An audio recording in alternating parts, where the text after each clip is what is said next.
4 contestants gunning for the seat of president of the next, that is the president for the Institution of Engineers of Kenya.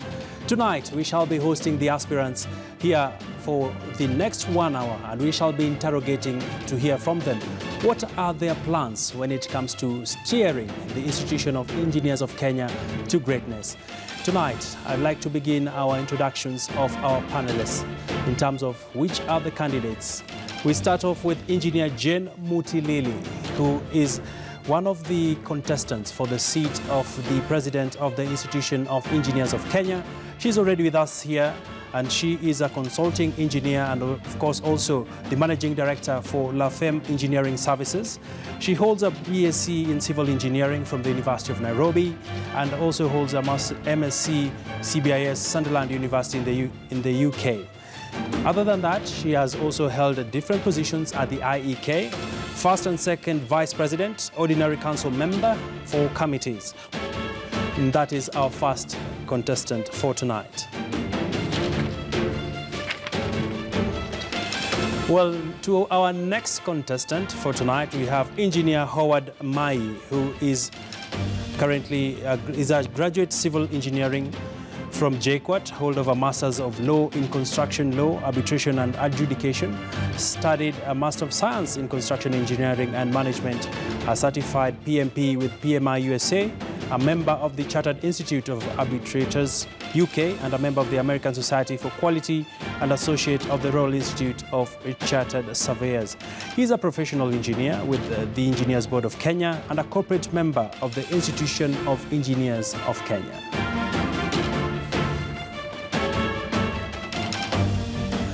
The next contestant, ladies and gentlemen, is Nathaniel Matalanga, Engineer Nathaniel Matalanga. He is also gunning for the seat of president of IEK. And let's take a look at his profile. Well, Matalanga has held several positions in leadership, and he has been an engineering professional leadership position with demonstrable deliverables and advanced the objectives of the institution and profession.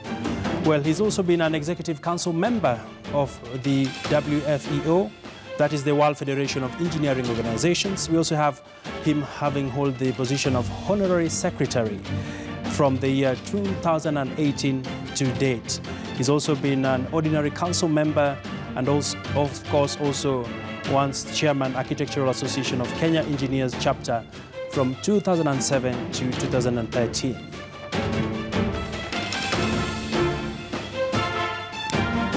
Well, and finally, we have Engineer Peter Olo Okaka, who is also one of the contestants for the seat of president of IEK, and he has a very illustrious career. He holds a BSc Mechanical Engineering from the University of Nairobi, an MSc Mechanical Engineering from Leeds University, and is also a professional engineer and a fellow of the Association of Business Executives.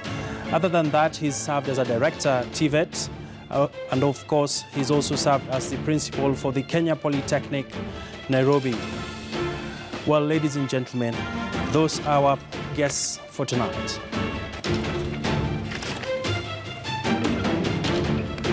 Where's my son?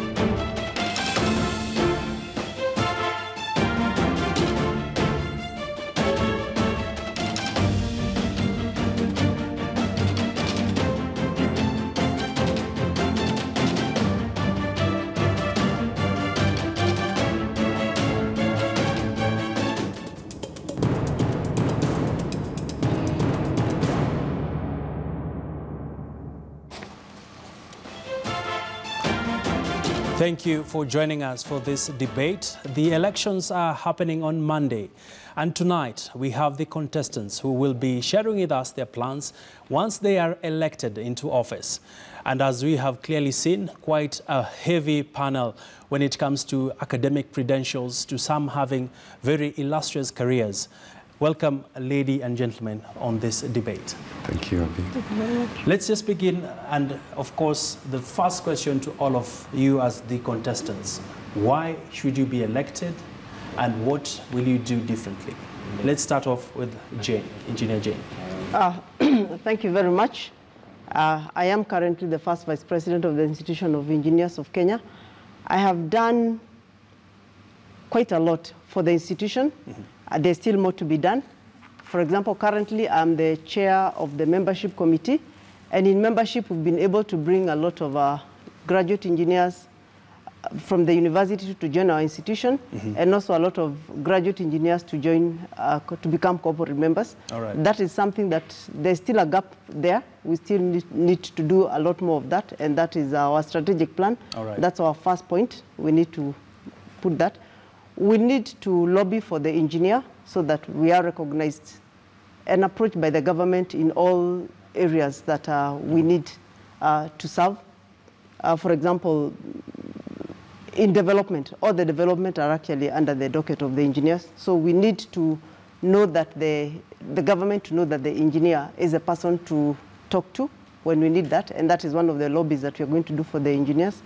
And for us engineers, the body that we represent, we need to make sure that the engineer gets a job, the engineer gets paid on time, the graduate engineer gets the training that they need so that they can move to the next level. And that is the only way that we will be able to move the engineering to the next level as we should, and impacting the country like we should. Thank you. Engineer Jane, thank you. Let's now hear the opening remarks from Engineer Howard Mai. Why should you be voted in? Thank you, Abby. The position we are as an engineering fraternity today in Kenya, we are going through a transition. We are going through a constitutional transition. We are going through a generational transition. We are going through a strategic transition.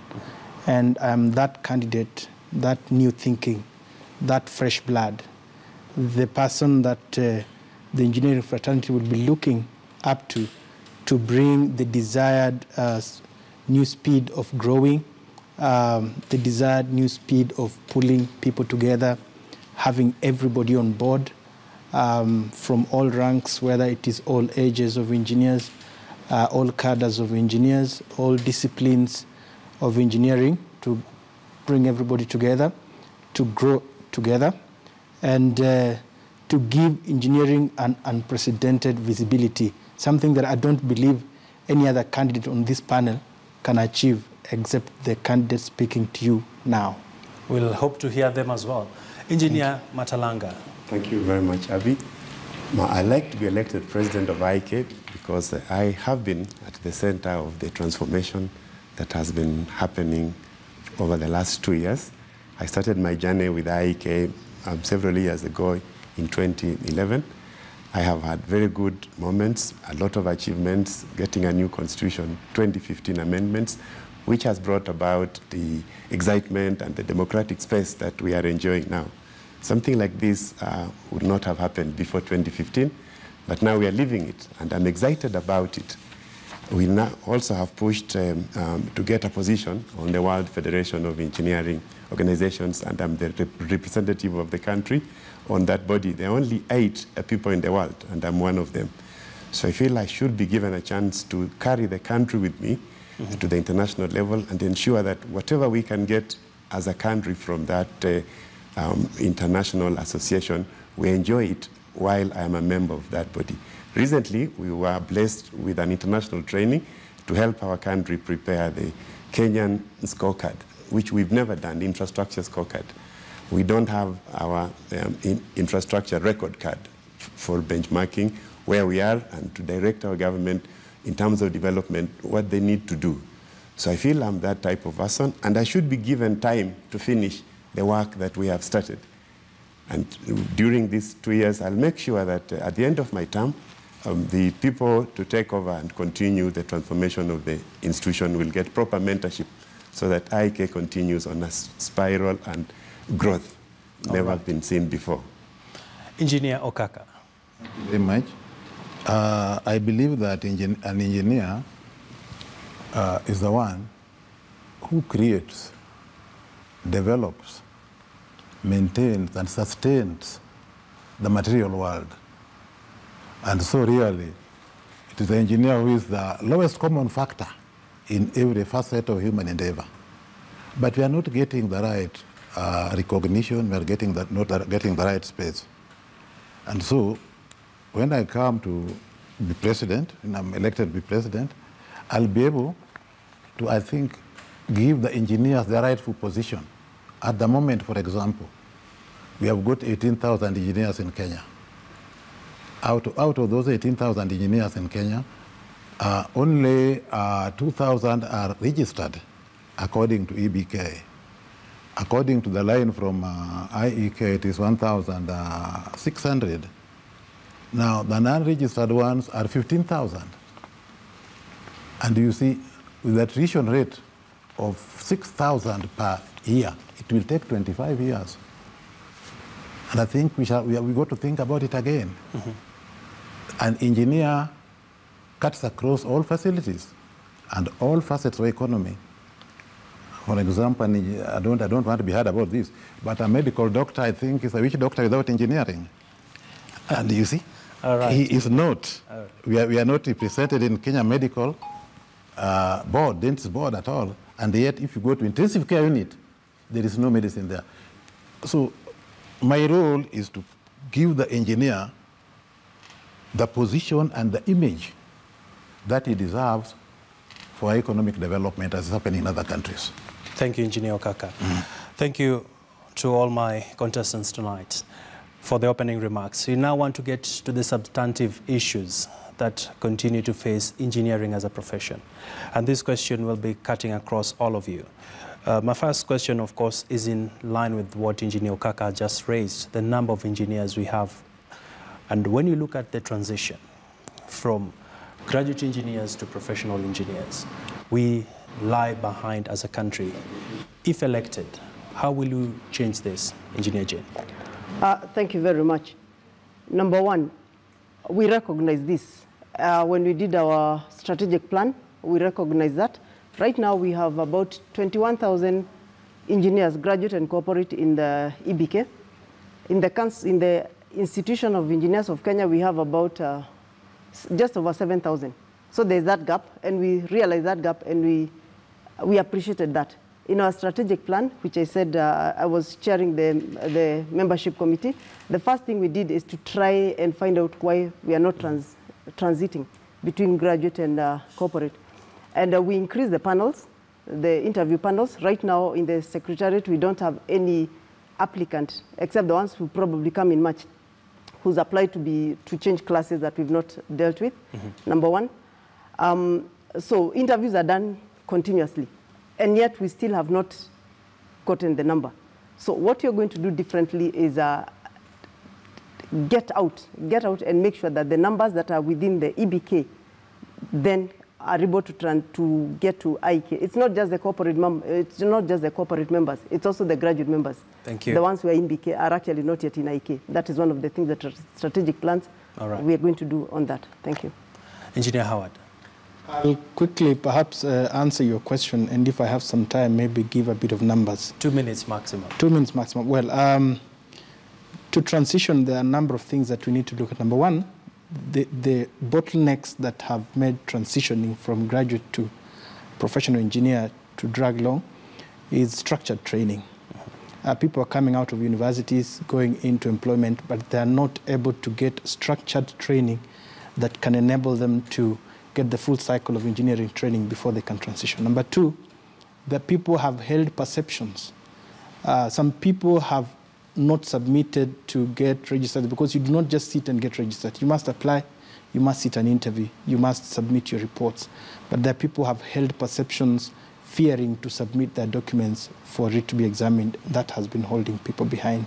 Number three, we also need a standardized way of examining graduate engineers, both standardized structured training and standardized way of examining graduate engineers. The numbers and the figures as we have today, they're actually shocking, because as a welfare institution, we need to be able to have all the numbers, capture all the numbers for engineers, those who are graduate engineers, those who are professional engineers, those who are consulting engineers. But we have another group who are unregisterable engineers, and we have others who are neither graduate nor professional engineers, those who left school and they went to sell insurance policies. Others just went into doing entrepreneurship, just making business. All right. We must have the numbers and plan for them Okay. Okay. Thank you. Engineer Matalanga. Thank you very much, Abby. I think I'll correct the figures given by my esteemed colleague Peter. I think he's been out of circulation for a while. He has not realized that the last 2 years we've been on a recruitment drive. And at the moment, on our register, we have 121 fellow engineers, 2,861 corporates, 18 associates, 3,932 graduates, 723 students, a total of 7,663.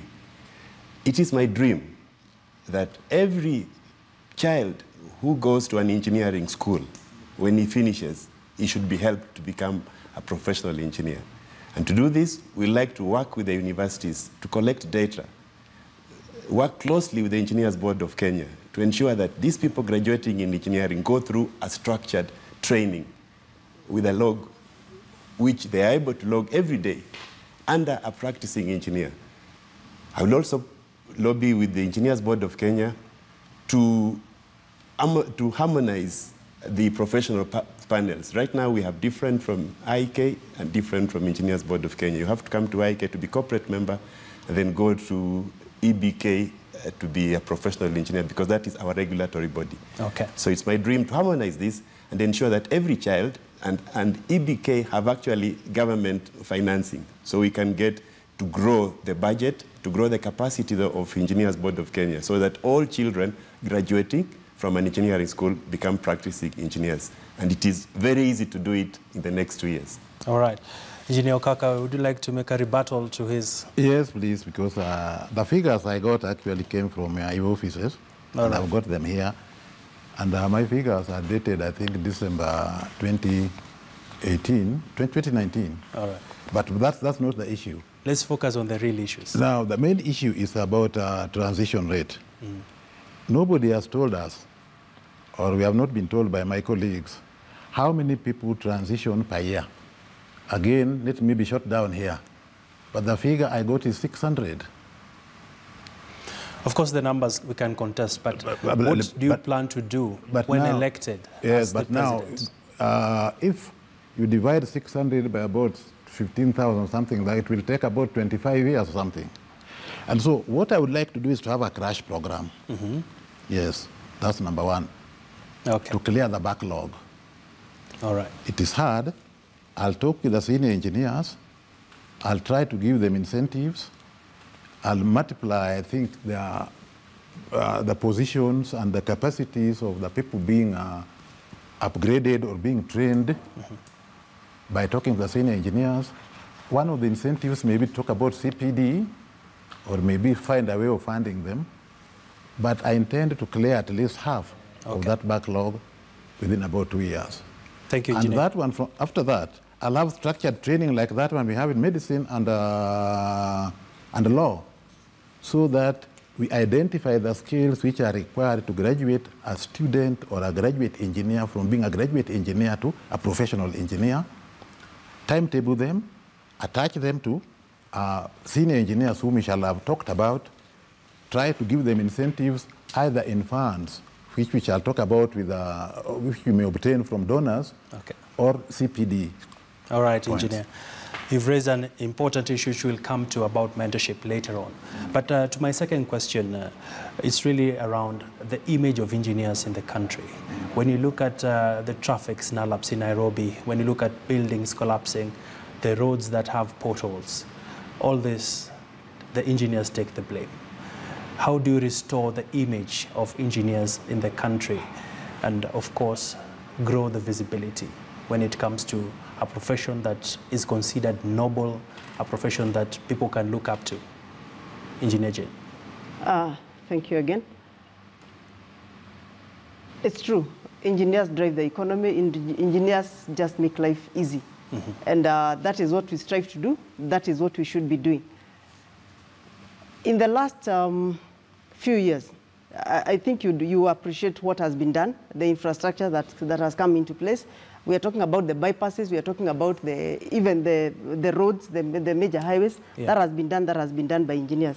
What I would propose to do, and what we are going to lobby the government to do, is for every project that gets done, we need to get a real engineer's perspective to that, so that we don't sit and say that this was perceived elsewhere without the engineer's input. So that every time, everything, there is the output and what the outcome. So that every project that is conceived, that is done, that is implemented, the outcome of that project is actually the measure of the ease of doing things. For example, the traffic, what does the common mwananchi gain from that particular project? That will only do once the engineer is actually involved in the initial project initiation. So that's what I would want to do, and we'd want to work with the government closely. We'd want to work with the, how the projects are being conceived in the first instance, so that we're also able to put our input.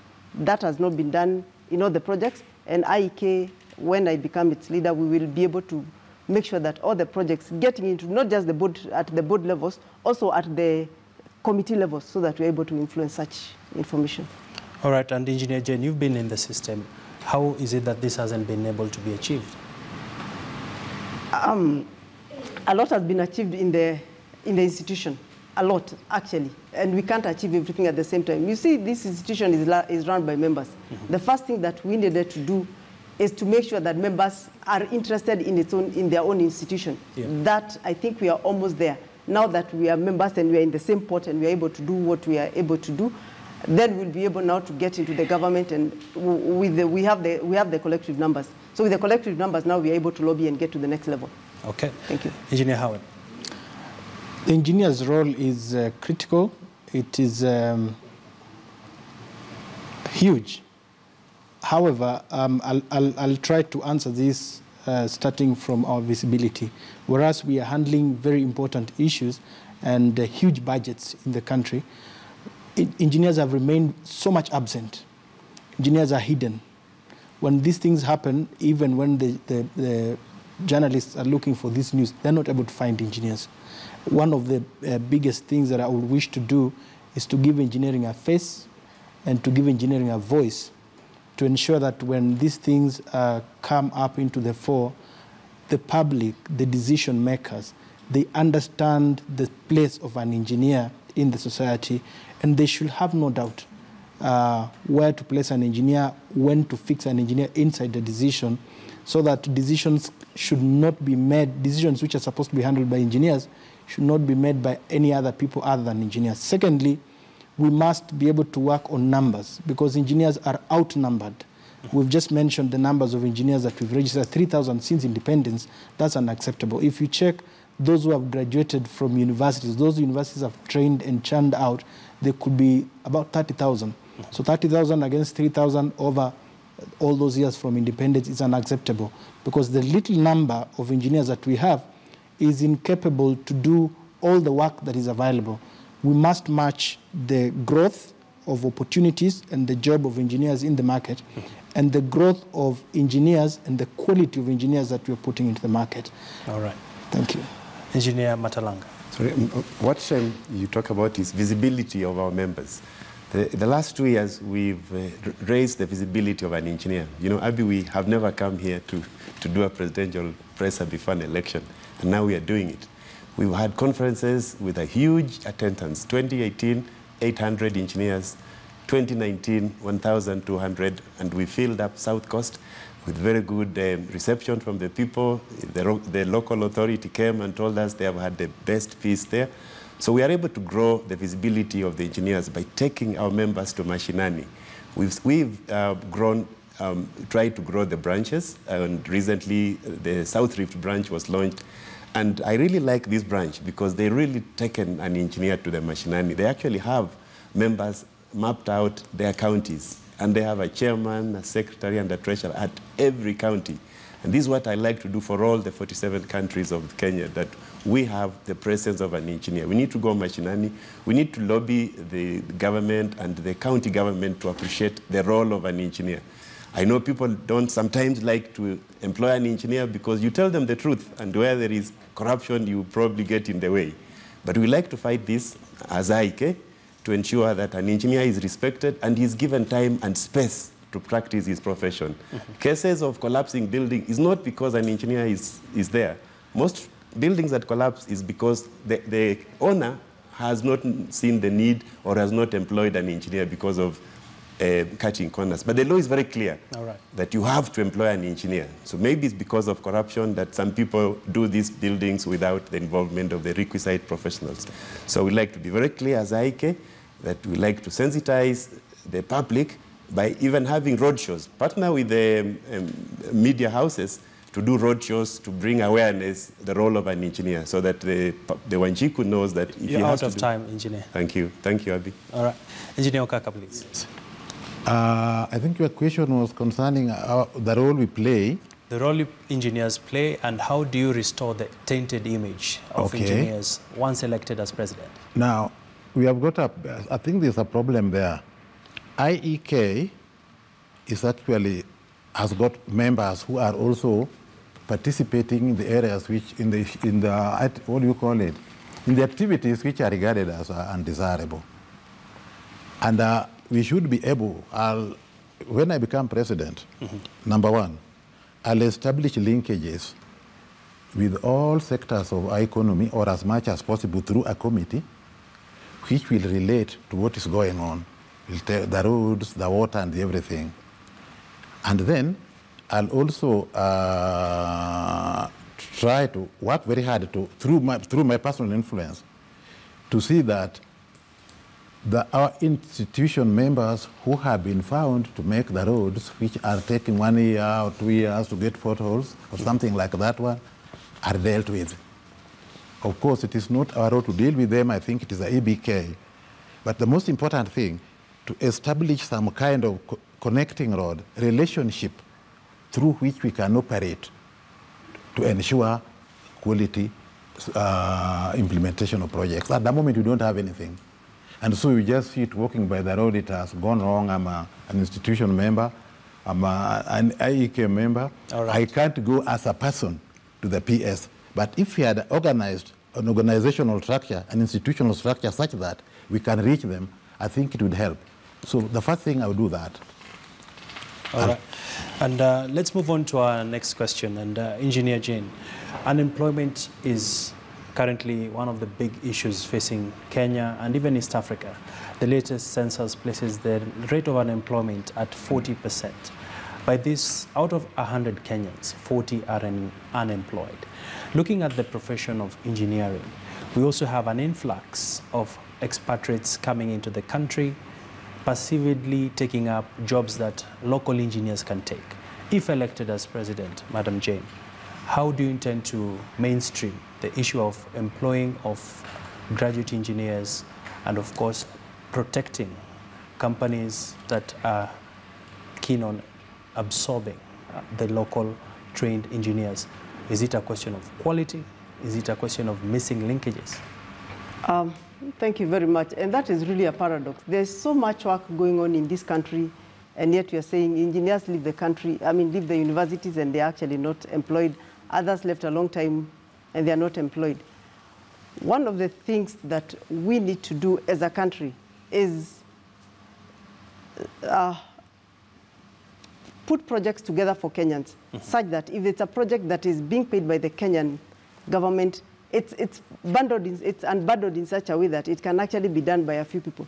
What's been happening is that we get projects that they come in such big, so big that they are almost always have to be done by a foreigner. That is actually not right. And one of the things that I would like to do is to make sure that the projects that are being funded by our government are actually put in such a way that the Kenyan is able to do them. We're talking about... but do we have capacity? You know what we will not probably have capacity is to do a 20 billion job. If that 20 billion job is broken down into jobs that are probably a billion, probably 500 million, we have the capacity to do that, and we have the people to be able to do that. But if the projects come bundled in such a way that they become too big, then we're not able to do that. And I would want to tie that to what we are discussing about our graduates and training, the structured training for our graduates. Okay. You see, when that project comes and it's actually for a foreigner, then we will not, the Kenyan will not be able to do it. Our students will not be able, our graduates will not be able to employ in that. If the consultants in the private sector and even the people in the government do not have jobs, then we cannot train, I mean, it's a ripple effect. We cannot train our engineers, the consultants don't get paid, all that comes together. So we just need to unbundle our projects and make sure that the projects that are funded here that can be done by the Kenyans are actually done by Kenyans.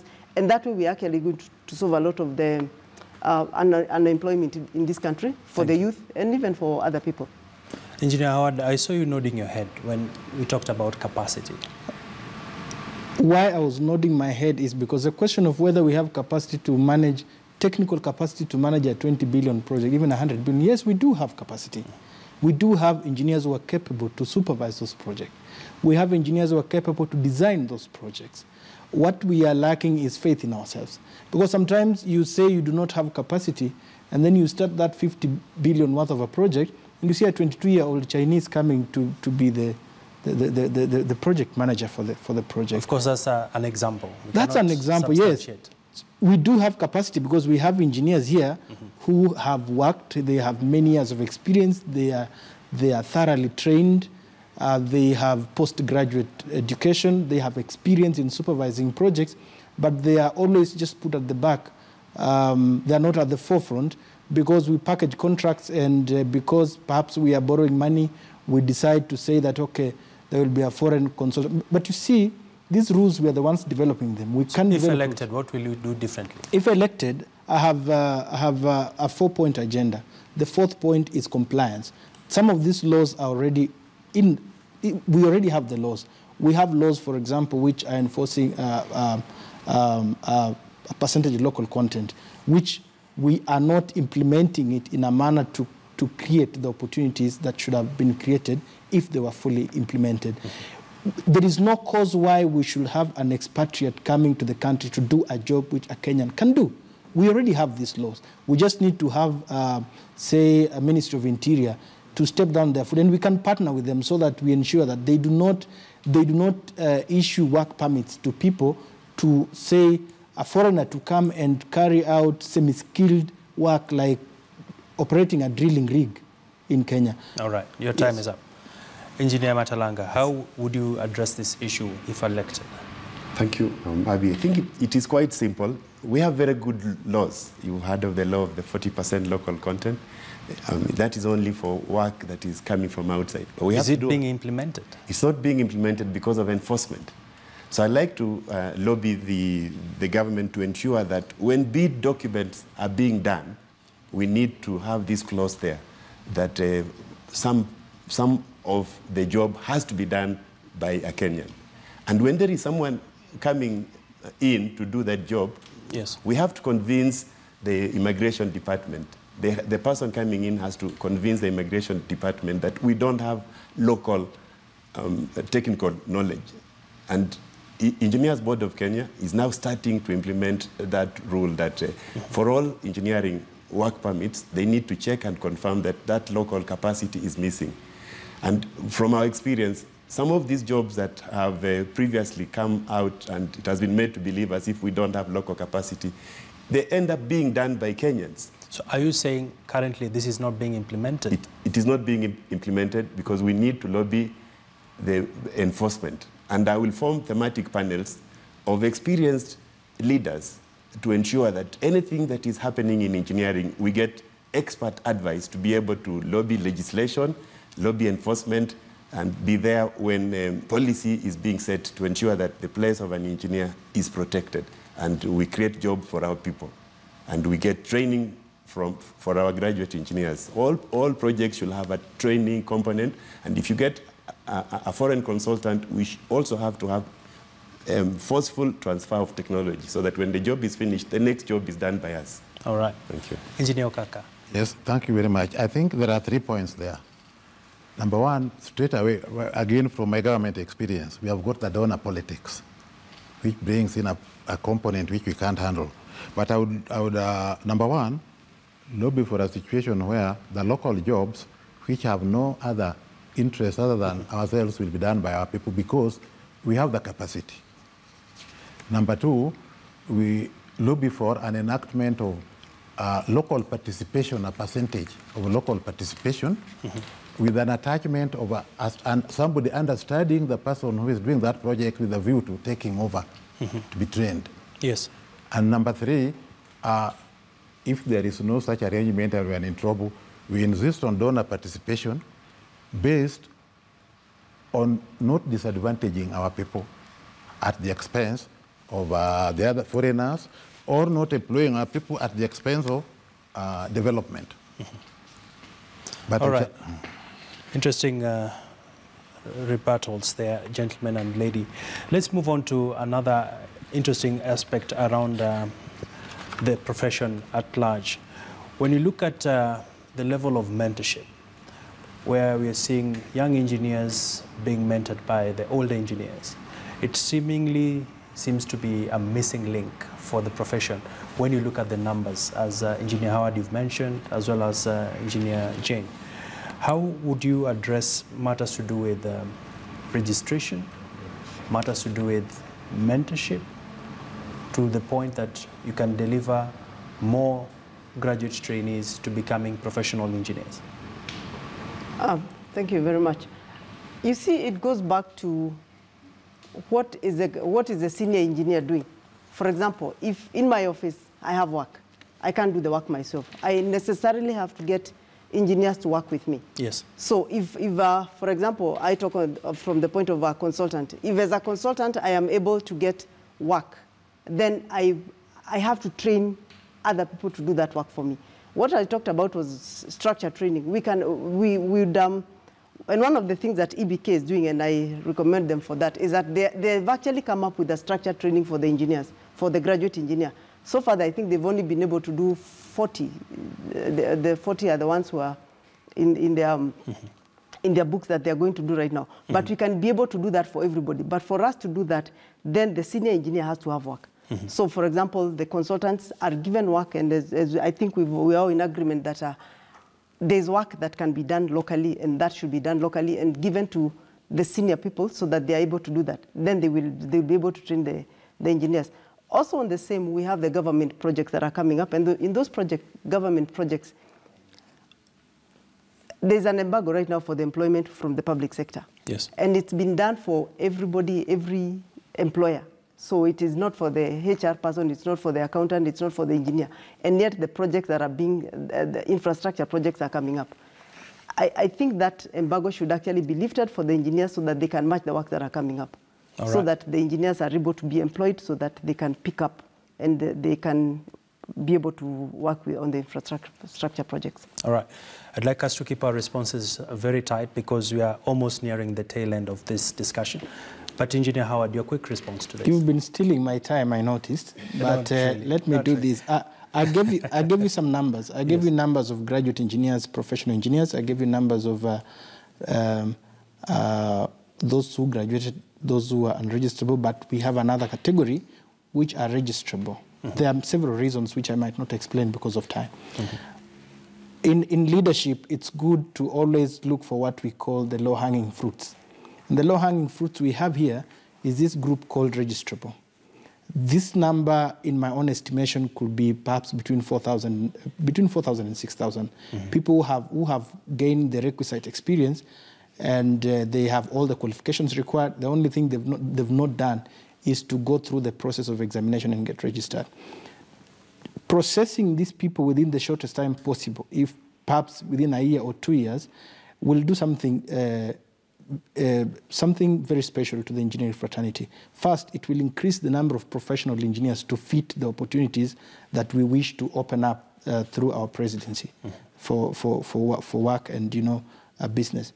But secondly, it will also expand the training base, because if you have an additional 3,000 professional engineers, because a graduate engineer needs to be mentored, it means you have more mentors. It means if 3,000 have been injected to the pool of professional engineers, then there is an opportunity for, say, 6,000 or 9,000 other graduate engineers to get trained. But of course, you have to match it with the job opportunities, because we do have a mismatch between workload and the human resources in the country.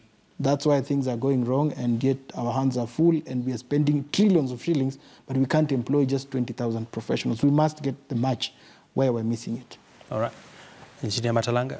Abi, we have tried to do this over the last 2 years by increasing the number of interview panelists. Previously, they used to be very thin, very few people carrying out the interviews to bring the graduates to transition. So in our council, we have increased those panelists, and we managed to grow membership by 61%. That's why probably Engineer Kaka was having a challenge, because he has not realized that we grew membership by 61%. So what I'll do is that we need to go mashinani. We have managed to make the number of graduates almost equal to the number of professional engineers. So we like to match the graduates to an engineer. We would like to give incentives to engineers to be interested in mentoring graduates, because the challenge is that it requires your time as a professional engineer to bring up someone. Okay. So we can give them, negotiate with the Engineers Board of Kenya that probably when you mentor a graduate, you get some CPD points, you get some incentives, or Engineers Board of Kenya have a structured program where they can pay these graduates to come and do some little work for you in return of mentorship. All right. I was about to stop. You are running out of time. Okay. Engineer Kaka. Yes, what I would do is to, first of all, I'll hold a meeting with the older engineers, and then hold a meeting with the younger engineers. I'll not actually bother the graduate engineers, and come out with their recommendations, and then institute a situation such that we attach these people for internships. Mm-hmm. And the incentive which I would give, I think maybe talk to EBK for CPD points, or try to get some funding. All right. And that was my, in addition to whatever people are doing, response. I think that would be an innovative thing. All right. Ladies and gentlemen, allow me to take also a few questions on social media. We have a question here from Engineer Mativo saying that the local content bill requires Kenyans to get more and opportunities, but we are having too many foreign engineers while Kenyan engineers are jobless. What is IEK presidential candidates doing to reverse this? I believe this has already been responded to. He also went on to ask another question. Why is IEK and EBK only registering the traditional civil, mechanical, and electrical, while the world has changed into other engineering fields? I'd like to throw this question to Engineer Kaka. There is a problem there. But historically, we had the three disciplines: mechanical, electrical, and engineering. And mechanical engineering is actually the father of aeronautical engineering, mechatronic engineering, which is actually between the electrical and mechanical. We have got chemical engineering. And the capacity to actually look at these people and register them professionally has not been there. But with their numbers increasing, agricultural engineers, I think the registered ones are now 52 from the document I saw. Mm-hmm. And chemical engineers have also come up. I would move ahead and give them their home. Mm-hmm. Win them out, give them their home, so that they are like other engineers in the world. All right. Rather than... Yes, Engineer I would Jane. like to respond to that because, as I said, I was in the membership. Mm-hmm. What we've said is that we have, of course, chemical engineers are actually in our registration. If there is, we recognize all the other engineering fields that have come up. Mm-hmm. If there is any field that we do not have the competence within IEK or EBK to interview, we actually passed a resolution within the council that we can get somebody else registered from elsewhere, from other recognized fraternities to help us interview, so that we also create our fraternity. It's not that we've not recognized them, we know they're there, and we have not seen any of those coming up for our registration that we are not able to handle. Once they come, we have been given, or the council had given authority that we are able to actually import somebody from somewhere to come and help us in that registration. So it's been recognized, and yeah. All right. There's a viewer here, Engineer Ochele, is asking, ask Engineer Matalanga why IEK CPD points events are mostly in Nairobi, yet we have engineers who work in other towns. Does he have any plans to decentralize such events, services, and functions of IEK? Yes, in fact, I said that we need to go mashinani. We need to have all these continuous professional development functions in all parts of Kenya, That's why I talked about going counties, and we need to support the formation of branches who can run with these events. We have already agreed with the Engineers Board of Kenya that it is IEK who have to perform the functions of continuous professional development, because IBK is a regulator. So it is our intention, and we've done PIPs in Nakuru, we've done PIPs in Mombasa. So we need to do PIPs, but this request has to come from the mashinani. Our engineers there are the ones who have to ask Council, and Council has had very open policy. When we get sufficient number and there is a group, we have mobilized, and we have also used people from the counties to help us with this role. It has been very successful and fulfilling. All right. Same question, same person, Engineer Chele, asking to Engineer Howard. What will happen if the court declares the clause that stipulates that for one to be a practicing engineer, he or she must be a corporate member of IEK to be unconstitutional? You see, if a court pronounces itself on a clause and declares it unconstitutional, then it is unconstitutional. It's supposed to be that simple. For as long as the court has not said anything about that clause, it remains the law. And it is the law that has to be followed. But if the court hears and the court determines that this clause is offending to the Constitution, because the Constitution is superior to the Act, then that is the way to go. That clause can no longer continue to be applied, and therefore we must change our way of working to go in line with what the court has pronounced itself on. All right. I can see Engineer Jenia itching to respond. No, Make it very brief. Very brief. Right now we are enjoined, which is a good thing. If we got separated, I would like to leave an institution such that you're not forced to become an IEK member. You want to become an IEK member. And by the end of the 2 years term, right now I know the engineers, many engineers I know are watching this, and it's because a lot of interest has been created because of this, because of how IEK has been. I would like at the end of this that it doesn't matter whether you are forced to, you're joining it because of the act or because of the law or anything. You just want to be a part of the engineers because this is where the home of the engineers is going to be. All right. The idea is that IEK is a welfare member society for engineers. EBK is a regulator. But for some reason, a legislation was passed with a clause that insists that somebody must be a corporate member of IEK to become registered by EBK. Basically, what this legislation did, it forces people to belong to a members club, which people are supposed to belong to it voluntarily rather than forcefully. Perhaps this is the context within which the person asked that question. Thank you for your responses.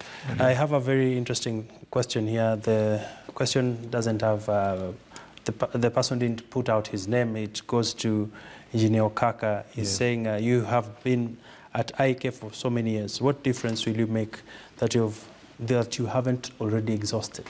Now, from my experience, there's a lot of difference that I can make. I have seen the transition rate, for example, in engineering. It has given me wisdom. Number two, I've also told you that the engineer, the skills, the profession itself has got some aspects which transect all facets of life. And from my position now and from my experience, I'll be able to liaise with various government departments to ensure that engineers are represented. I think they have not been represented just because we have not put it. But if you sit down and analyze, for example, agriculture, you see it is not just breaking the earth with a rhino horn and putting the seed and wait for the bounteous nature to bring rain. You see, it has got to be irrigated sometimes.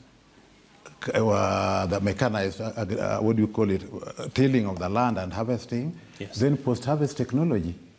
If you explain to somebody in such precise terms the role of an engineer in that one, because of the experience you have had, and because of the gray hair you have, you see, I think he will be able to actually listen to you and put an engineer in a national and serial board, put an engineer in the boards which are related to us, which are no longer, which were traditionally not considered as relevant. And so my durability, I think at the tail end of my life is very important. All right, thank you. For the profession. So you are still strong in the ring. Yes, and in fact, if you look at even we don't have time. We need to take some more questions here. There's another question here asking Engineer Matalanga. You sit in an international board. We've not seen any influence you have created for members. How do you intend to advance the agenda for IEK through this position? See, you know, I was elected to the Executive Council of the World Federation of Engineering Organizations in November last year. So this is my 4th month. And in the 4 months I have been there, we've managed to have an international training course to train all our engineers in Kenya to prepare an infrastructure record card. And that's the first fruit. There are more going to come. We've now been asked to nominate Kenyans to sit on the standing technical committees of WFEO, and there are 13 of them. So we're going to have 13 Kenyans sitting on these bodies and looking for opportunities for our members. All right. Be they training, be they partnership, be they even financial. So we're going to benefit. I've just this afternoon circulated a free webinar training that is being done by the Capacity Building Committee of WFEO. So there are very many benefits, but probably 4 months has been a bit short. The World Engineers Day, I managed to get the president of WFEO to give us a live message to our members. And that was part of the publicity and part of the benefits of being able to make a call to the president of WFEO. You're out of time. Thank you. Thank you. To Engineer Howard, there's a question here from one of the viewers. He's asking, you are based in Mombasa. How do you intend to lead an organization which requires physical presence and dedication? Mombasa is the best place for a president to be if you are a president of IEK. Perhaps I'll give a very simple example. If I wanted to meet the CS roads in Nairobi, he'll give me an appointment of 20 minutes and there will be a queue of people waiting out there. But if I met him in Mombasa, I'll hang out with him a whole day. We will discuss work, we will discuss social issues, we'll discuss politics, and we'll have a lot of time to digest things, to synthesize issues, so that by the time we are back to Nairobi, it's just sealing the deals and getting the job to move. It's a good place to be. Right. But besides that, to attend a meeting in Nairobi from Mombasa, it's only an hour away. All right. It shouldn't be an issue at all. Thank you. Thank you. Still on you, another viewer asking, how do you intend to lead an institution that you have taken to court? Did you think of the members' subscription that may be used? What is the status of this? And of course, if you're uncomfortable to respond to it, you can also let us know. Since it's a matter that is in court, I don't think it's necessary for us to go discussing it, because it has ways of how it can be dealt with and ensure that it doesn't interfere with the presidency and the execution of the president's office. All right. Yes. Now, ladies and gentlemen, we are coming to the tail end of this discussion. I also want to just look at a very last issue, which touches on the Big Four. And as we all know, Kenya has a very ambitious project, that is the Big Four agenda, that will be driving manufacturing as well as industrialization. If elected as president, what would you advocate for, especially in the Big Four? Okay. The Big Four basically is actually just an engineering manifesto. We have housing, we have agriculture, we have health, we have, what is the other, manufacturing. Yeah. All those are actually engineering. That's what we do for a living. Affordable housing, for example. A lot of innovations have come up now. For example, when you're doing a slab, you don't have to cast, to tie steel and whatever. They are the precast slab and beam that we are actually using right now. So I would like to say that that is in housing. So there are very many innovations that have come up that will actually now be able to feed into the Big Four. That affordability is actually now getting even more affordable than probably when it was first thought about. When you're coming to manufacturing, we are probably not yet there, but still, even that one, a lot of innovations are also coming up on that, so that when you're talking about manufacturing, even the Juakali sector is Yes. actually a lot of that. If we can enhance that Juakali sector, we will be able to come up with more manufacturing that we're even thinking about. What the country needs, what we need is that platform and that recognition that what is made Kenyans, and this is actually us Kenyans will do that. What is done by Kenyans is good, so that we don't always think that what is done from outside is there. When you come to agriculture we are talking about, there's a food production, there's a food storage, there's a food transportation. That is also an engineering, whatever, and we need to look at that, especially between the storage and transportation. There is a very big gap, so that we manufacture food during the rainy season, very good food. During the dry season, we all go hungry. Okay. We need to get that transport to the other people. So that's something that when you come to the health, the infrastructure, I think he was talking about that. The infrastructure, that is also an engineering thing. All right. And Engineer Howard, Big Four. I think it's important. Big Four agenda can be summarized in one word as development. And we know that the development budget, 70 to 90% of it is actually, it usually goes to engineering work, or at least work that is handled by construction professionals. I would be hesitant to think about making informal jobs, because if we can order our implementation properly, if we can set out proper rules of engagement in accomplishing the Big Four agenda, we should be able to create sufficient formal employment for Kenyans. An employment where somebody can predictably tell, this is what I'll earn within this period of time, where people are able to plan themselves, because nobody wants to do a job where he's not sure whether he'll be having an earning today and tomorrow he doesn't have the earning. Thank you. So I think we need just to structure it, bring order inside our planning, so that we create formal employment for engineers. Engineer Matalanga. Yes, the Big Four, we have said it many times, Abby, and you recall last year when you talked about the Nairobi Expressway, that unless engineers are involved in the Big Four, then we are going nowhere, because it's about engineering, manufacturing, housing. It's all about engineering. These are technical skills. So the engineers are supposed to take over. That's why I said I will form thematic panels, groups of experts who can influence policy, who can influence legislation. Yeah. That whatever the government is trying to do at inception stage, be it at the public private partnership unit at the Treasury, we need to participate to ensure that whatever form that we as a government or as a county we are getting into, there is value for money. And it can only be done when you involve technical experts. So we need to push the national government, the county government, to appreciate that there is IEK and there is Engineers Board of Kenya. These people have a record of the requisite professionals. Okay. So they should be sensitized to draw from our members to drive the Big Four. All right.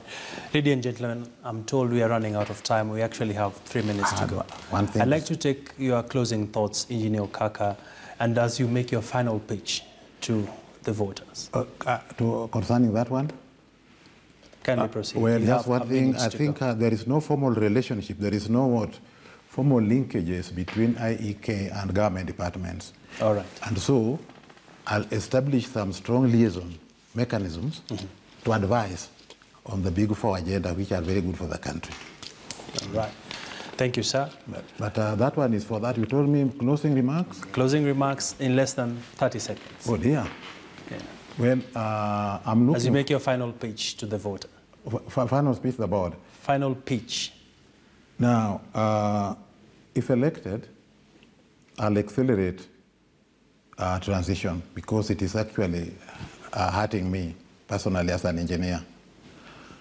I'll expand the training of engineers and increase engineer-citizen ratio. The Japanese one is 1 engineer to 500. Kenya now is one engineer to 2,360. And there is some relationship between this ratio to economic development and GDP of each country, like China, like America, and something like that. You're out of time, sir. Thank you, and all the best. Engineer Matalanga. Abi, thank you very much. Fellow engineers and fellow Kenyans, you elect me your president to allow me to finish the processes that we have started at IEK. I assure you that at the end of the 2 years, whatever little you have seen, whatever we have done with President Juma in the last 2 years, you will see 10 times that. The people who have been elected, who have been nominated, are very good people. And I'm sure that with your support, with your wise election, we shall get very good people to move us to the next level. Thank you. I want to assure engineers that I'm the candidate of the moment, the candidate of now, the present and the future of the Institution of Engineers of Kenya. If elected as president of the institution, I will be able to drive the institution to a greater level of visibility, growth, cohesion, and compliance in the industry. I am the candidate to take the institution through transition. It doesn't matter how good a runner is. When they've done their race, they must hand over the baton. And I'm here to receive the baton and take engineering to the next transitioning level. Thank you. All the best. You have the final word, Engineer Jane. Thank you very much. First of all, I am very happy and very proud to have been in the institution for the length of time I have been. I want to congratulate all the women engineers. Number one, when I got into the institution 2012, I was co-opted because we didn't have people. Right now, in the top 5 positions, we have an engineer pitching that. And I am very happy because we have done very well within that. I would like to take this institution because I have to be the president of this institution. We have done many things. There are many more things to be done. What everybody is talking about is actually what is in the strategic plan, the membership, the visibility, and that is what I'm going to do, strategic plan, and implement that. All right. Thank you so much. I believe each of you deserve a pat on the back. Thank you, ladies and gentlemen, for making time. Such a stimulating and enlightening debate we've had here this evening. And we've been speaking to the 4 contestants who will be going for the top seat of President of the Institution of Engineers of Kenya. The elections will be on Monday. We do hope that out of this particular discussion, you out there who will be going to vote come Monday have made up your mind on which contestant will be the next president. I have been your moderator, Abi Agina. Thank you for your valued company, and let's keep engaging on our social media platforms, and remember to go and cast your vote. For now, it is bye-bye from us, and have a lovely evening.